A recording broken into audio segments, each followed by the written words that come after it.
hablando el día de hoy sobre el lenguaje corporal. ¿Qué será todo esto que se dice o no se dice a través del lenguaje corporal?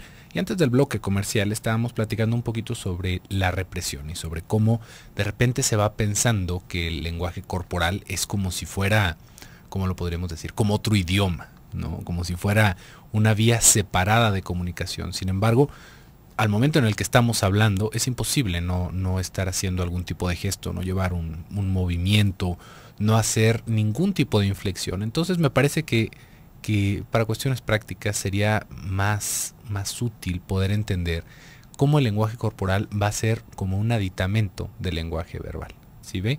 Porque no nada más podemos hablarnos con gestos y con posiciones de la cara. Podemos transmitir cierta intención a través de eso, pero no podemos transmitir ideas.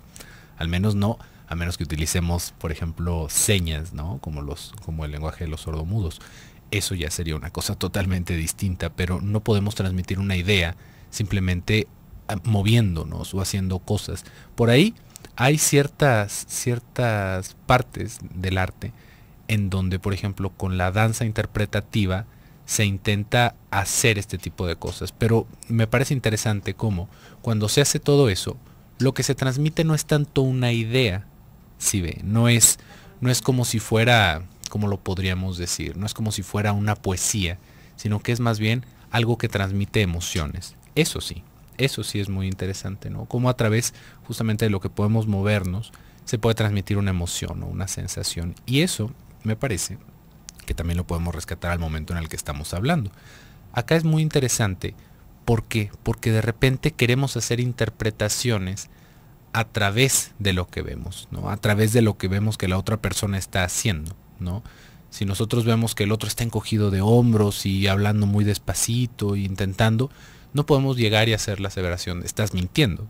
¿Quién sabe qué es lo que le está pasando a esta persona? Tal vez está nervioso porque no quiere decir algo, pero eso no quiere decir que esté mintiendo específicamente. No quiere decir que sea al contrario. Y así como tú también lo dijiste, Gaby, esto de sonreír, que entonces podríamos pensar que todas las personas que sonríen están felices, hay un montón de variaciones en lo que tiene que ver con el lenguaje corporal que no lo deja tan abierto a la interpretación. Por ejemplo, se me ocurría como los hindús, por ejemplo, no dicen que no igual que nosotros, ¿no? No dicen no moviendo la cabeza, digamos, ¿cómo sería el movimiento en específico, Gaby? Para las personas que no nos están escuchando, como en su eje para un lado y para otro, volteando hacia un lado y hacia el otro, sino que ellos doblan la cabeza de un lado hacia otro, como y eso es para decir oreja a hombro, oreja ¿no? a hombro, sí. Y esa sería la manera de decir sí. Entonces, imagínense, ¿no? Pues definitivamente no es como que lo podamos generalizar.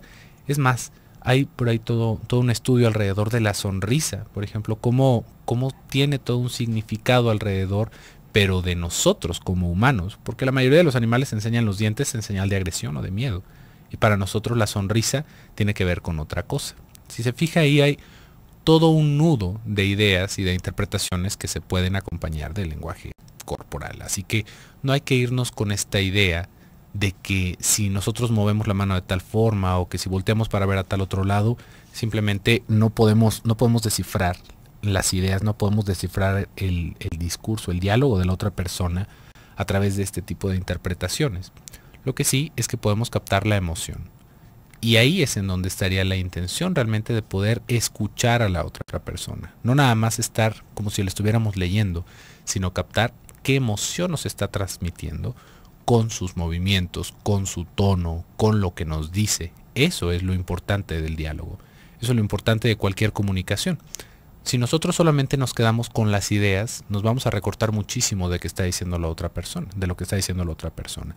En cambio, si escuchamos la idea acompañada de la emoción, ahora sí que recibimos todo el mensaje, y aún así estamos recibiendo un mensaje que nosotros estamos interpretando, no necesariamente es lo que la otra persona dijo. Y bueno, esto ya sin entrar tanto a un aspecto de emisor, receptor, discurso, todas estas cosas, pensémoslo un poquito más en la vida cotidiana, ¿no? ¿Qué es lo que nosotros podemos entender a través del lenguaje corporal de las personas? Ya en algún momento habíamos hablado sobre los mentirosos, sobre cómo se va haciendo de repente con dolo, cómo se intenta ocultar información de tal o de cual forma. Yo creo que justamente ahí es en donde podríamos entender hacia dónde va esta parte del lenguaje corporal. ¿no? Si nosotros, así como se lo dije hace ratito, solamente estamos, ¿cómo sería? Como traduciendo el lenguaje que nos está diciendo la otra persona, como recibiéndolo como si fuera un texto, tal vez. Nos estamos perdiendo muchísimo de lo que nos dice la otra persona. Y no es que nos diga mentiras o no nos diga mentiras. Si nos ponemos a pensarlo a profundidad, realmente es muy complicado decir una mentira. Una mentira, ¿cómo lo podríamos decir? Que la otra persona me crea por completo lo que estoy diciendo. La comunicación es comunicación, a como dé lugar. Podemos hacer ciertas cosas como el chisme o como algún otro tipo de ¿cómo lo podríamos decir? De comunicación dañina, pero una mentira como tal. Por ejemplo, ¿cómo le podríamos mentir a alguien diciéndole que lo amamos? Podemos decir, te amo, simplemente. Pero eso no se dice, eso se siente, eso se transmite de otra manera. Y ahí es en donde muchas veces nos quedamos como atorados en el pensar que necesitamos descifrar si el otro nos está diciendo verdad o nos está diciendo mentira, cuando realmente lo importante es cómo nosotros estamos interpretando lo que nos dice la otra persona.